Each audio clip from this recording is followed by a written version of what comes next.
ሰላም ጤና ይስጥልን ውድ የቻናላችን ተከታታዮች እንደምን ከርማችኋል? ይህንን ታሪክ እያደመጣችሁ ቻናላችንን ሰብስክራይብ፣ ላይክ እና ሼር በማድረግ እንዲሁም የደውሏን ምልክት እየተጫናችሁ እንድታበረታቱን እንጠይቃለን። እናመሰግናለን።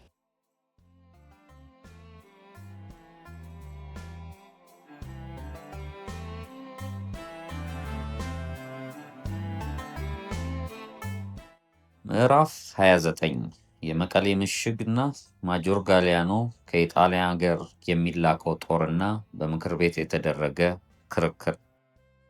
ጀነራል ባራቴሪ የአላጌን ውድቀት ራሱ ማስታወቅ ግዴታው ስለነበረ ይህንኑ ላለቆቹ ካስታወቀ ወዲህ አሁንም ካሸንጌ ወደ መቀሌ የሚያመሩትን የንጉሠ ነገሥቱን ጦር ብዛት እየዘረዘረ አዲስ የጦር ወታደር እንዲጨምርለት የተደጋገመ ከመጠየቁ በፊት በቋቲት በሰናፌና በደብረ ኃይላ ጦርነት ጊዜ የተደነቀውንና የተከበረውን ያህል አሁን ደግሞ ከያለቆቹ ወቀሳ እና ትዕዛዝ ይደርሰው ጀመር። በቀጥታ የሚጻጻፋቸው አለቆቹም አንደኛ ጠቅላይ ሚኒስትሩ ክሪስፒ፣ የመከላከያ ሚኒስቴሩ ሞቺኒ እና የውጭ ጉዳይ ሚኒስቴሩ ብላን ናቸው። ከእርሱ ወገን የንጉሱ ጦር ብዙ ስለሆነ እርዳታ ላኩልኝ ሲል፣ እነርሱ ደግሞ አይነትና መጠን መወሰን አለብህ ይሉታል። መልካም የ14 ባታዮ ጦርና 5 ባትሪ መድፈኛ ጦር ይላክልኝ ብሎ ሲመልስ፣ የለም የኢትዮጵያን በሙሉ የመያዝ ዓላማ የለንምና የያዝነውን ቅኝ ሀገር ለማስጠበቅ ይህን ያህል ጦር ይበዛል፣ ስለዚህ የ9 ባታዮ ጦርና 3 የመድፈኛ ክፍል ይበቃሃል በመባል ክርክራቸውን በቴሌግራም ይመላለሱ ነበረ። በቋቲት በደብረ ኃይላው ጦርነት ይወዳደሱ የነበሩት አሁን ያላጌ መሸነፍ ከተሰማ ጀምሮ የክሪስፒና የባራቴሪ የፖለቲካ ቡድኖች በምክር ቤትም በየጋዜጣውም ወቀሳና ንትርክ በዝቶባቸው ነበር። ቶስካኔሊ የሚባለው የምክር ቤት አባል በረዥም ንግግሩ ውስጥ አበሾች ገና ከመወለዳቸው ጠረኞች ናቸውና ጦርነቱ በፍጹም ይቅርብን ያለውን ጠቅላይ ሚኒስቴሩና ወገኖቹ ሊገነዘቡለት አልቻሉም።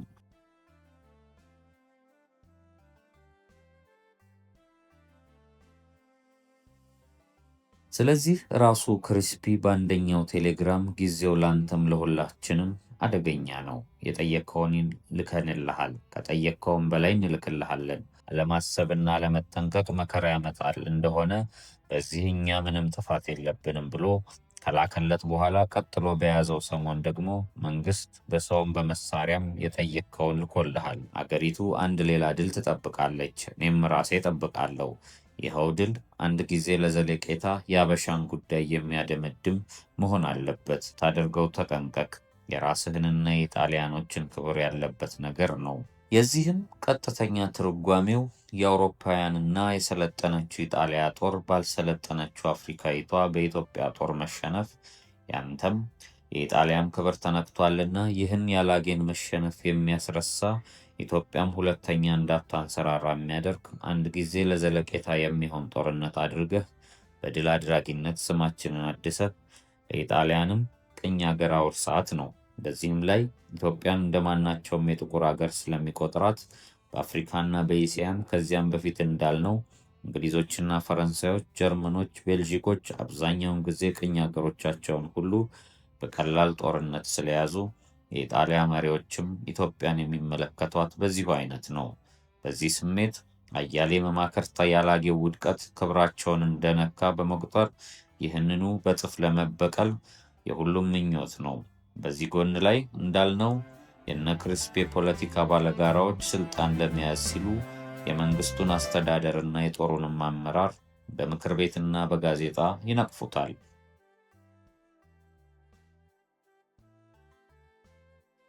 ያላጌንም ውድቀት ለአባባላቸው በቂ ምስክር አድርገው በማቅረብ ስልጣን ለመረከብ ይሟገታሉ። የሆነ ሆኖ ጀነራል ባራቴሪ የጠየቀው የእርዳታ ጦር አላጌንም ለመበቀልና በኢትዮጵያ በመስፋፋት ከኢጣሊያ ሀገር ተሰብስቦ በናፖሊ ወደብ ሊሳፈር ሲል በሹማምንቱና በወታደሩ መንፈስ ታላቅ ደስታ ነበር። ከመሳፍንቱ ጀምሮ ሁሉም እኔ ልሂድ፣ እኔ ስደዱኝ እያለ የመከላከያ ሚኒስቴሩን በደጅ ጥናት የሚያዋክበው ብዙ ነበር። ከሲቪል ሳይቀር ብዙዎቹ አማላጅ እየላኩ እየተመለመሉ አሉ። በየዘማቹ ቤተሰብና ነዋሪ ሰው ሁሉ በኢትዮጵያ የሚጠበቀውን የመሸነፍ አደጋ ሳይገነዘብ ዘማቹን በዘፈን፣ በደስታ፣ በትልቅ በዓል ለመሸኘት ሁሉም ለየራሱ ኮሚቴ አበጅቶ ለየወታደሩ ሲጃራ፣ መጠጥና ልዩ ልዩ ስጦታ እየሰበሰበ ለዘማቹ ይታደል ነበር። ወደ ናፖሊ ወደብ ከመድረሳቸው በፊት ወታደሩን ያሳፈረው ባቡር በሚቆምበት ጣቢያ ሕዝቡ እየተሰበሰበ በደስታና በሆታ ይሸኛቸው ነበር። በየባታየውም ጦር በየክፍሉ ሆኖ ወታደሩ ከመርከብ ሊሳፈር አቅራቢያ በዘማቹና በቤተሰቡ መካከል የበረከተ ሁካታ፣ የስንብት መሳሳም ሲደረግ ስነ ስርዓቱ ሁሉ ተዘበራርቆ ስለነበርና ሹማምንቱ ስርዓት ለማስከበር ሲሞክሩ በዚህ ስፍራ ቆሞ ይህን ትርኢት በደስታ ይመለከት የነበረው አድሚራል ካርሲ አንድ ጊዜ ተዋቸው፣ የፈለጉትን ያድርጉ የሚል ቃል ሲወረውር በዚህ የቆመው ቤተሰብ ሁሉ ጭብጨባውን በደስታ ገለጠ።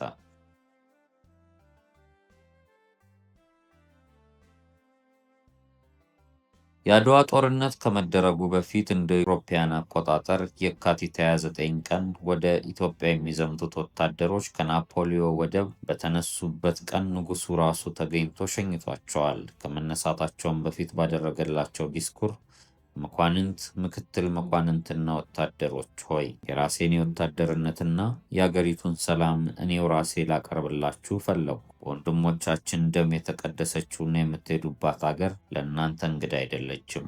በእርሷም ላይ የእኛ ድል አድራጊነትና የመስዋዕትነት ሙያውና ዋጋው ማስታወሻው ገና በትኩሱ እንዳለ ታገኙታላችሁ። እነዚህንም ምሳሌዎች እናንተም ትፎክሩባቸዋላችሁ። ወታደሮች ሆይ የጣሊያን ምኞት ለወታደር ጓደኞቻችሁ እንድታደርሱ ባንዲራዋን ለመከላከል የሁሉም ልጆች እሽቅድድም ነው የሚል የማበረታቻ ቃል ይገኝበታል። በዚህ አይነት የኢጣሊያ ወታደር በፊትም የተላኩት አሁንም ካላጌ ጦርነት ወዲህ በጥርና በየካቲት ወር ከኢጣሊያ ሀገር የተነሱት ሁሉ በጠቅላላው ኤርትራም ከገቡ በኋላ ሁሉም መኮንኖችና ወታደሮች ጦርነት የጠማቸውና ድል ማድረግ የናፈቃቸው በድል አድራጊነታቸውም የተረጋገጡ ነበሩ። ይሁን እንጂ ያላጌውን ጦርነት የተካፈሉትና በሽሽት ወደ መቀሌ የተመለሱት ብቻ ከኋላ ያለውንም የንጉሡ ነገሥቱን ጦር ወሬ በመስማት ስለ ኢትዮጵያ ጦር ያላቸውን አስተያየት ሳይለውጡ ይኸውም ማለት ሳያሳጋቸው አይቀርም። ጀነራል አሪሞንዲ ፈረሱ በአባራሪዎቹ ኢትዮጵያን ተመቶ ከሞተበት በኋላ በሌላ ፈረስ ሆኖ በሽሽት ከነጭፍራው መቀሌ ገብቶ ዋናው የነራስ መኮንን ጦር መቀሌ ከመድረሱ አስቀድሞ በፊቱ 3 ጉዳዮች ተደምቋል። አንደኛ፣ የመቀሌን ምሽግ አፈራርሶ የራሱን ጦር ጠቅል ወደ ዋናው ጦር ሰፈር ወደ አዲግራት መዛወር። ሁለተኛ፣ ወይም የአንድ ክፍለ ጦር እዚሁ ከመቀሌ ምሽግ እንዲከላከል ትቶ እርሱ የቀረውን ጦር ይዞ ወደ አዲግራት መሄድ። ሶስተኛ፣ ሁሉንም ጦር እንደያዘ በዚሁ መቀሌ ቀርቶ ወደፊት የሚጓዘውን የኢትዮጵያን ጦር መመከት ነው። ነገር ግን ጀነራል አሪሞንዲ ምሽጉ ምንም በደንብ የተመሸገና የ3 ወር ስንቅ የያዘ ቢሆንም ለብዙ ሰራዊት ስፍራውም ስንቁም አይበቃም በሚል ሀሳብ ይዋልል ነበር። ጉዳዩም በውስጡ ካሉት ሻለቆች ከነ ጋሊያኖ ከነ ማይሌዮ ጋር ሌሊቱን ተመካከረበት። አንዳንዶቹ ምሽጉን አፍርሰን ጠቅለን መሄድ የሀገራችንን ክብር ይነካል ስላሉ ጋሊያኖ እኔ የራሴን ባታዮ ጦር ይዤ እዚሁ ለመከላከልና ሕይወቴንም ቢሆን ለአገሬ ክብር ለመሰዋት ቆርጫለሁ ብሎ ተናገረ። በዚሁ ተወስኖ ለጋሊያኖ 21 የጦር መኮንኖች፣ 176 የነጭ፣ 1150 የሀገር ተወላጅ ወታደሮች፣ አንድ የመድፈኛ ክፍል ተሰጠውና ቀረ።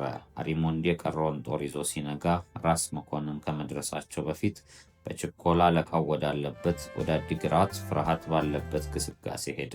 እዚህም ጉዞ ጸሐፊ ትእዛዝ ገብረስላሴ አሪሞንዲ የ3ቱን ቀን ጉዞ በአንድ ሌሊት አቋረጠው ሲሉ ተችተዋል።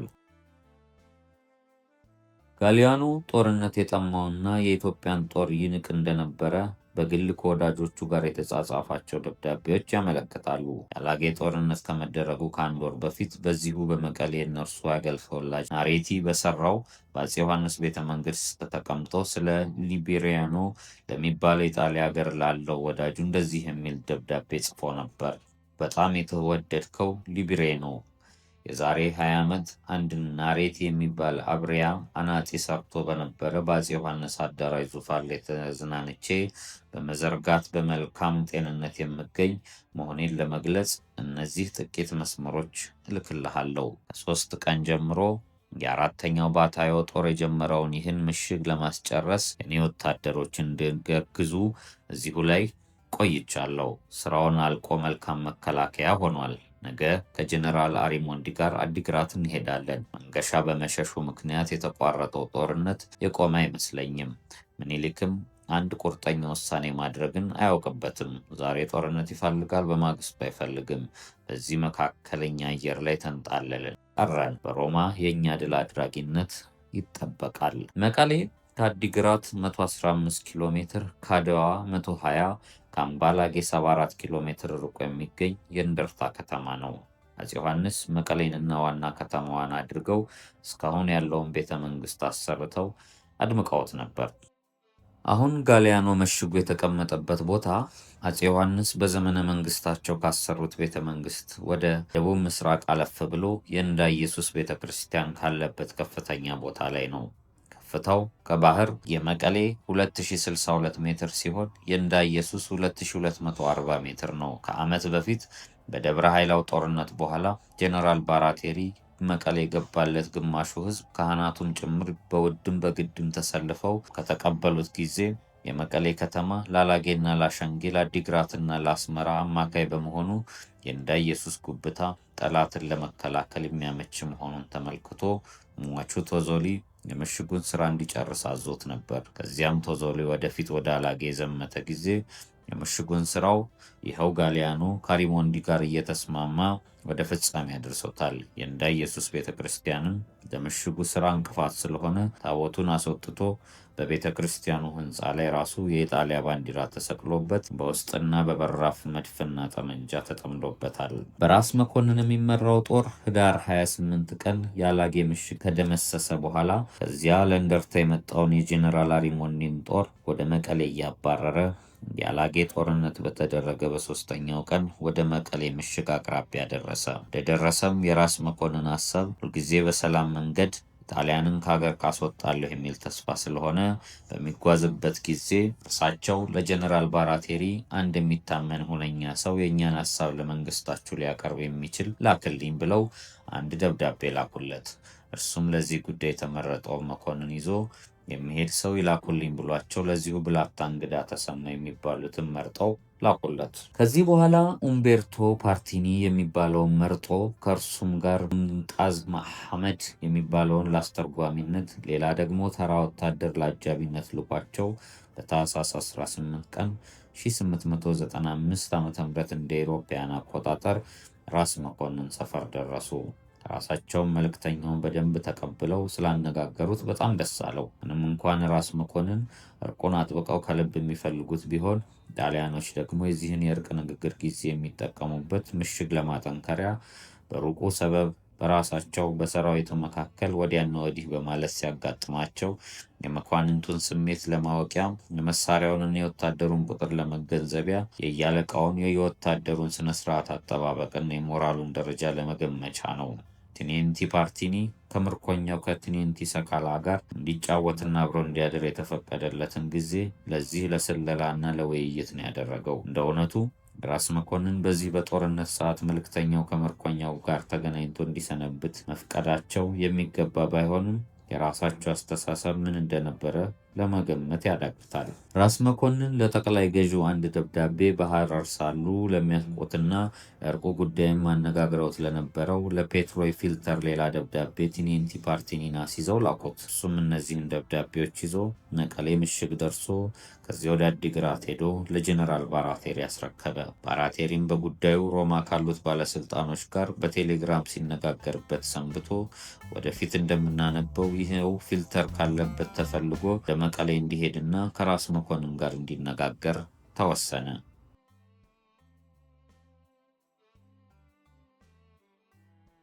ቢሆንም ፓርቲኒ አዲግራት በነበረበት ጊዜ ባራቴሪ ሮማ ካሉት አለቆቹ ጋር በቴሌግራም በሚወያይበት ሰዓት ከእነርሱም ግልጽ ትዕዛዝ ሳይመጣለት ጉዳዩ በማነህ እየተወዛገበ ጊዜው ስለተራዘመ ንጉሠ ነገሥቱም ወደ መቀሌ የሚደርሱበት ቀን ስለተቃረበ ራስ መኮንን እንደዚሁ መጠበቅ ጉዳዩና ሁኔታው ስላሰጋቸው ለዚሁ ለመቀሌ መሽጎ ለተቀመጠው ለማጆር ጋሊያኖ ከዚህ የሚከተለውን ቁርጠኛ ደብዳቤ ጻፉለት። እኔ በአንተ የሚታዘዘውን ትንሽ ምሽግ ለመውጋት አልመጣሁም። እኛ ብዙ ስለሆንን ያንተን መድፎች ምንም አንፈራም። አላጌን ልታስታውስ ይገባል። በከንቱ ደም አናፍስስ። እኔ እስከ ምጽዋ ድረስ ሸኝ ልስጥህ፣ ጓዝህንም ሁሉ እዚያው ድረስ ልልክልህ እችላለሁ።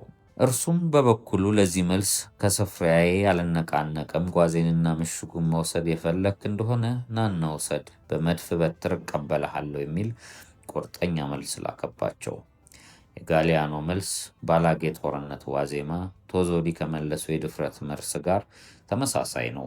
በሁለቱ መካከል ያለው ልዩነት ያኛው በውጊያ ሲሞት፣ ይሄኛው በአፄ ምኒልክ ፈቃድ ነፍሱን አድኖ ለጊዜው ከወገኖቹ ጋር ተደባልቋል። ራስ መኮንን ማይመዝጊ ሆነው ወደ ጄኔራል ባራቶሪ ጽፈውት የነበረው ደብዳቤ ያላጌው ጦርነት የተደረገው ያለኔ ፈቃድ ነው፣ መጥፎ ነገር ነው የሆነው፣ አሁንም የባሰውን ለማስወገድ አንድ ታማኝ ሰው ተደርጎ ጉዳዩን በሰላም እንጨርስ የሚል ነበር። ዳሩ ግን በዚሁ መጽሐፍ በመጀመሪያው ገጻችን ላይ እንደተመለከትነው የኢጣሊያ መንግስት ያላጌን ውርደት ለሌላ በማይደግም ድል መመለስ ስለፈለገ ከዚህም ዳል በኋላ ሰፊ ግዛት በማግኘት ዋናና ከስር የተነሳበት ዓላማ ስለሆነ አፄ ምኒልክም ከራስ መኮንን የሚሰነዘረው የሰላም ፍላጎት የጦር አለቆቹ ካለው የበለጠ ለማዘጋጃ ጦር ለማደራጃ ምሽጎቹን ለማጠናከሪያ ከማድረግ በቀር ሰላሙን በምንም አይነት አልፈለጉትም። እርቅና ሰላም ቢፈልጉም የሁለቱ መንግስታት ሰላም አፈላለግ መንገዱ በፍጹም የተራራቀ ነው። የእኛ መሪዎች ሰላም ፍለጋ የተያዘውን አገር ለማስለቀቅ ሲሆን፣ የጣሊያኖቹ ደግሞ የእኛ ባንዲራ መውለብለብ እስከጀመረበት እስከ አሸንጌ ሐይቅ ድረስ ያለውን አገር እንደያዝን የውጫሌ ውልም እንዳለ ረግቶ መኖር አለበት የሚል ነው። ልዩነቱ በሌላ ታላቅ ጦርነትና ድል አድራጊነት ካልተፈታ መፍትሄ የለውም። ለዚህ ያለውን ቁርጠኛ ሀሳብ የሆነውን ጉዳይ ከጦርነትና ከኃይል ስራ በቀር የሚገላግለው መንገድ ስለሌለ ሁለቱም ወገኖች በአንደበታቸው ሰላምን እያወሩ ደም በከንቱ አይፍሰስ እየተባባሉ ላዩን ሳይሆን ውስጡን ተዋውቀው ሁለቱም እርቅና በሰላም ፍለጋው ጊዜ የተጠቀሙ የጦር ሰራዊታቸውን ያደራጃሉ። በዚሁ ጊዜ የኢትዮጵያን ሁኔታ አውቃለሁ የሚለው 12 ዓመታት ያህል በአፄ ምኒልክ ቤተ መንግስት ልዩ መልእክተኛ ሆኖ የተቀመጠውና በውጫሌ ውል በ17ኛው አንቀጽ የተነሳ ከንጉሠ ነገሥቱም ከእቴጌ ጣይቱም ተጣልቶ ወደ አገሩ የተመለሰው አንቶሎኒ በሮማ የውጭ ጉዳይ ሚኒስቴር ምክትል ሚኒስትርነት ተሹሞ ነበር። ነገር ግን ከሚኒስቴሩ ከሲኞር ብላን ጋር ስላልተስማማ ወደ አርጀንቲና ተልኮ በቦኔስ አይረስ የኢጣሊያ ሚኒስቴር ሆኖ ተቀምጧል። ከዚያም ሳለ ከአምባላጌ ጦርነት ወዲህ በደብዳቤም በቴሌግራምም ወደ ጠቅላይ ሚኒስቴሩ ወደ ክሪስፒ ልዩ ልዩ ምክር ከመላክ አልተቆጠበም። እንደ አውሮፓውያን አቆጣጠር በታህሳስ 12 ቀን 1895 ዓ.ም በላከው ቴሌግራም የሰጠው ምክር ከዚህ እንደሚከተለው ነው። በልዩ ጥንቃቄና በረጋ መንፈስ ድሉ እርግጠኛ እንዲሆን ሺዎቹን በትግሬ ሀገር ማዳከም፣ አዲግራትን ትቶ አስመራንና ከሰላን መከላከል፣ ራስ ስብሃትን መጠርጠር፣ በሐረር ላይ ዘማች ወታደር መላክ ጠቃሚ ነው። ከዮሐንስ ለመገላገል በምኒልክ ለመጠቀም ያደረግነውን አሁንም በጎጃሙ ንጉሥ ማድረግ። በድፍረቴ ይቅርታ። አንቶሎኒ። በውስጥ አወቅ የሆነው አንቶሎኒ ሮማን አዲስ አበባም የነበረ ጊዜ የምኒልክን ኃይልና ድርጅት በቅርብ ከማወቅ የተነሳ በምጽዋና በአስመራ ያሉት አገረ ገዥና የጦር አለቆች ተመቸም ብሎ ወደ አገር ፊት እየቀደሙ አገር ወረራቸውን አልተስማማበትም ነበር። አሁንም በዚህ በቴሌግራም ምንም እንኳን የኢጣሊያ ወታደር መቀሌም አዲግራትም ደርሶ መመሸጉን ባይዘነጋውም የእርሱ አስተያየት የኢጣሊያ ጦር ከምዕራብ በከሰላ ከምስራቅ በአስመራ በደንብ መሽጎ በተረፈ ግራና ቀኝ እየተታኮሱ በመዋጋት ጠላትንም ከግራና ከቀኝ በማስነሳት የሸዋ ጦር በትግሬ ሀገር ተዳክሞ ወደ አገሩ እንዲመለስና ከዚያ በኋላ ሁኔታውን እያመዛዘነ የመስፋፋቱ ጉዳይ እንዲቀጥል ነው። ምክሩ በመጠኑ አደገኛ እንደነበር የታወቀ ነው። የዚህ አይነቱ ዓላማ በመቶ ሺህ የሚቆጠር ሰራዊት ላስከተሉት ንጉሠ ነገሥት በትግሬ ለረዥም ጊዜ በሚቆዩበት ሰዓት በስንቅ ማለቅና በሌላውም ችግር ውስጥ እንዲገቡ አስቦ ነው። ነገር ግን በማናቸውም ረገድ ኢጣሊያኖቹ ያላጌን መሸነፍ እንደ ውርደት ስለቆጠሩት ለዚህ በቀል አንድ የድል ብድር በቶሎ ካልመለስም ብለው ጦርነቱን በትጋት ከማዘጋጀት ላይ ይገኛሉ። በቅርቡም በሩቁም ያለ መካር ከዚህ ዓላማ ሊመልሳቸው አልቻለም። ያላጌ ጦርነቱ ውጤት እንደተሰማ በሮማ ምክር ቤት ተከፍቶ ጠቅላይ ሚኒስቴሩ በኢትዮጵያ የሚደረገውን ጦርነት በደንብ ለመምራት ያላጌውንም ብድር በደንብ ለመመለስ የሚያስችል 20 ሚሊዮን ሊሬ በጀት እንዲፈቀድለት ጠየቀ። የቀኝ አገር ወረራን ከሚቃወሙት መማክርት አይነተኛው ምቤሪያኒ የሚባለው በዚሁ ጉዳይ ከገንዘብ ሚኒስቴሩ ጋር የጋለ ክርክር አደረገበት። ይህ 20 ሚሊዮን ወዴት ይመጣል? በሚቀጥለው ጊዜ ደግሞ ሌላ 20 ሚሊዮን መጠየቃቸው አይቀርም። ክሪስፒ ሀበሻን የቄሳር ግዛት ለማድረግ ሲፈልግ ነገሩን የጨዋታ ነገር አድርጎታል። ሌላ መሸነፍ እንደሚያደርስብን አስታውሱ ብሎ በድፍረት ሲናገር ከቀኝ ክፍል ታላቅ የተቃውሞ ውካታ ደረሰበት። አነጋገሩ እንካን ቫላንቲናንና እንዲሩዲኒን ሲያስደስት የቀኝ ክፍሎቹን የበለጠ ያናደዳቸው ካላጌ መሸነፍ በኋላ ካላረፋችሁ ሌላ መሸነፍ ይደርስባችኋል ሲል በድፍረት የሰነዘረው ቃል ነው። ስለዚህ በዚሁ ጊዜ ከስልጣን ላይ ያሉት የነ ክሪስፒ ወገኖች በውጭም በምክር ቤቱም ውስጥ ስለበረከቱ የጦርነቱ ጉዳይ ከመቀጠል አላቋረጠም። የብልሁ ምክር ቤት አባል ኢምብሪያኒ ትንቢትም ወደፊት እንደምናነበው በትክክል ይደርሳል።